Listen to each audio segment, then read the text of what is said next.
Lately, I've been reading John Moss's book about turning points in the American Revolutionary War.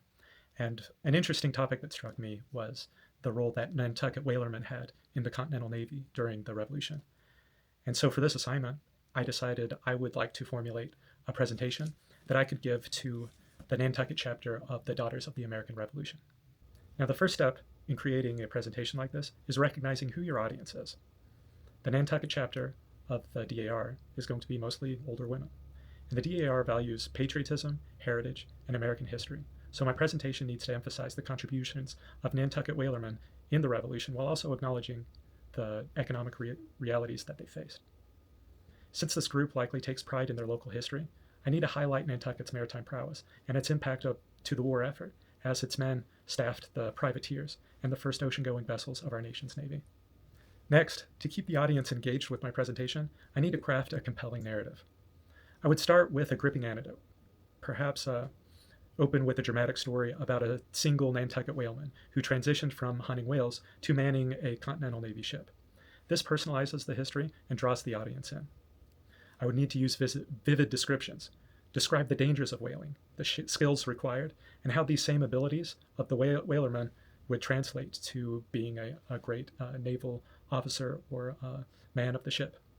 I'd also want to create contrast. I'd show how some of the whalermen became patriots, risking their lives on privateers, while others maybe found themselves caught in economic entanglements with the British. Next, because this is, after all, a history presentation, it's important that I bring in some primary sources to add credibility and a sense of immediacy to the talk. And luckily, I was able to find two such documents in the American Historical Imprints collection. They're both handbills and are essentially early job postings that would highlight the skills that they were looking for in the men that they were trying to staff these ships with for the purpose of fighting the British blockade. To, like I said, bring this to life, I would probably want to give it more of a visualization. So I'd take these documents, maybe project them, the original documents, or maybe even print them off, give something tactile to hand out that the ladies can read. And also, it's important that I give these documents context. I need to explain the significance that they have and what it tells us about the mindset of the Nantucketers at the time and how it fits into the broader revolutionary narrative. Now, in order to make this presentation as historically accurate as possible, it's important that I recognize that there's a very complex history that Nantucket has with the American Revolutionary War. Because, yes, a lot of these whaler ship hands did patriotically risk their lives in privateers and Navy vessels. But many of the business owners, these oil merchants, merchants of oil that is, they had mixed loyalties during the Revolutionary War because one of their biggest markets was Britain. And as you can understand, the Revolutionary War put a damper on business. So to help explain that in a diplomatic way, because once again, these are people that are proud of their local heritage.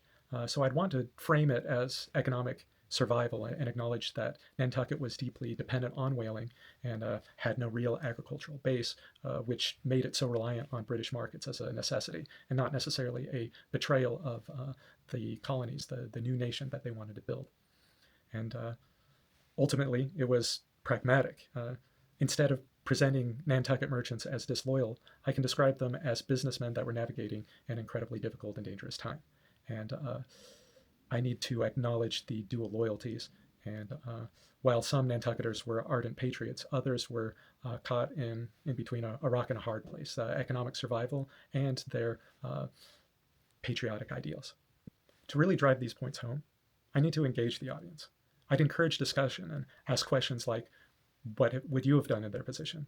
How do we reconcile economic necessity with patriotic duty? These are thought-provoking questions that will not only enhance the discussion during this presentation, but leave the audience, pondering on these things for hopefully days thereafter, and really help this presentation to be relevant in their lives. I connect the story with modern issues. I mean, today, with the tariff situation going on, global trade and economic interdependence really plays a huge role in the way we see ourselves and our nation interacting with other countries and our ultimately our ideals of what is right and wrong and how we can be trading fairly one with another. So in this presentation, I'll cover the complex relationship that Nantucket Whalermen had with the American Revolutionary War. But it's important that I end the presentation on a note of pride, that despite their challenges, Nantucket Whalermen left an enduring legacy and contributed both to the maritime strength of the Revolution and to America's long-standing whaling heritage. And I would emphasize that their story is not just one of divided loyalties, but of resilience, adaptability, and skill. These qualities are what continue to define Nantucket's place in history. And one last comment I'd like to make on giving a good presentation to the Nantucket chapter of the DAR.